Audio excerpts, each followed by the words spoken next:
Morning Burundi. Uburundi burakeye. Turabahaye ikaze muri burakeye kuri uyu wa gatandatu aho tugiye kugaruka ku makuru yazindutse aravugwa hirya no hino mu gihugu hagati i Bujumbura ndetse no mu makungu. Perezida Ndayishimiye yitabiriye inama idasanzwe y'umuryango w'ibihugu vya Afrika ku iterambere ry'uburimyi izobera muri Uganda kuri uyu wa 11/0/2025. Kuva aho leta y'u Burundi ifatiye ingingo abadandaza baduza ibiciro uko bishakiye ku binyobwa vya Braludi, ubukene bw'ivyo binyobwa buguma bwibonekeza cane mu gisagara ca Bujumbura.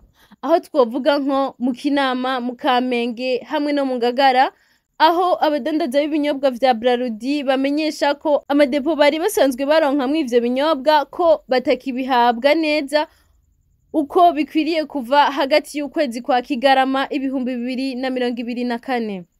Abadandaza basaba Braludi ko yosubira gutunganya neza uburyo bwo kubaronsa ivyo binyobwa kugira babandanye urudandazwa rwabo. Ibisata bimwe vya Econet Burundi vyasubiye gukorera ahahoze ishirahamwe Tercel Burundi ritarahindura izina ngo ryitwe Ucom, mu nyuma rikitwa Leo, rihava rigurisha imitahe yaryo muri Econet Leo Welles, ari naho ihangamye ubu. Ukuryama kwasubiriwe no guteramira amazi mu Kabezi.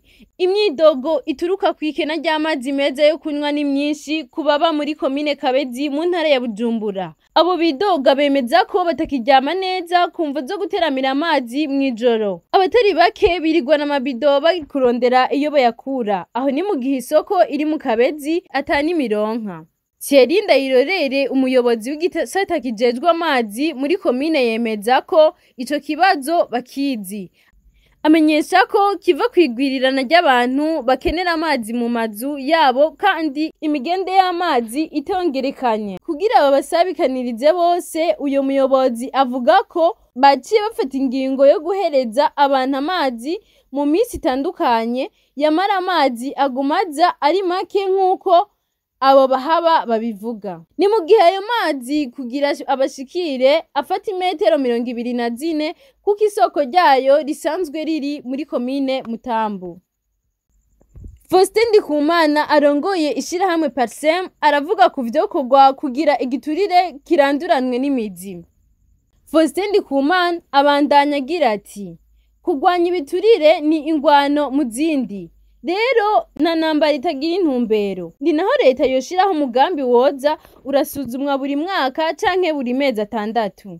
Ngibi bindi abona ko bikwiye gukorwa. Hoshigwaho amategeko meza, inzego zikomeye kandi zirimwo abahinga bashobora kugira ubushakashatsi, kwigisha abantu amategeko ajanye n'ibiturire eka mbere n'ubwoko bwavyo, no guhagurukira rimwe bakaza baravugira hejuru. Tubandanirize mu gisata c'amakuru y'inkino. David Irishura wo muri Messager Ngozi agiye gukina muri Kenya. Atani imisi myinshi haciye havuzwe ko ashobora kutabandanya igice ca kabiri c'ihiganwa Primus League ryo mu Burundi kigiye gutangura. David Irishura yafashe rutemibirere inyuma y'umutaga wo kuri uyu wa 9/0/2025.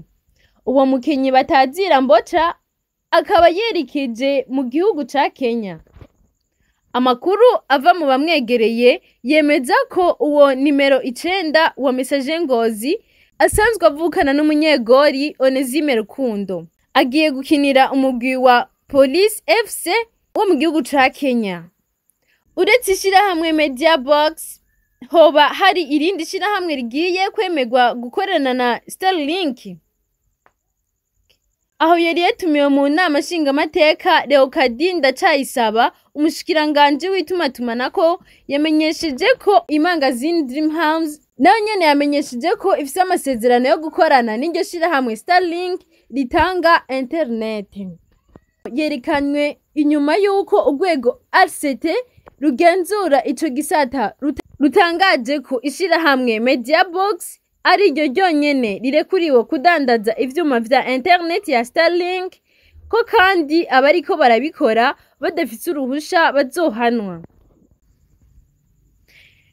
Hari umugabo amazi imisi nafunzwe kumvo z'amatohoza inyuma y'urupfu rw'umukenyezi w'imyaka 31 bapfa amatongo. Ni umugabo wo ku mutumba na zone Ngoma muri komine Gashikanwa intara ya Ngozi yafashwe inyuma yaho kuwa 6/2025 kuri uwo mutumba nyene hatorewe ikiziga c'umukenyezi Anita Hicuburundi imyaka 31 yicishijwe imbugita yacumiswe mu mutwe.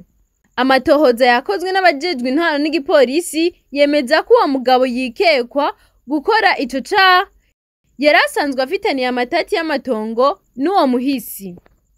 Morning Burundi, Uburundi burakeye.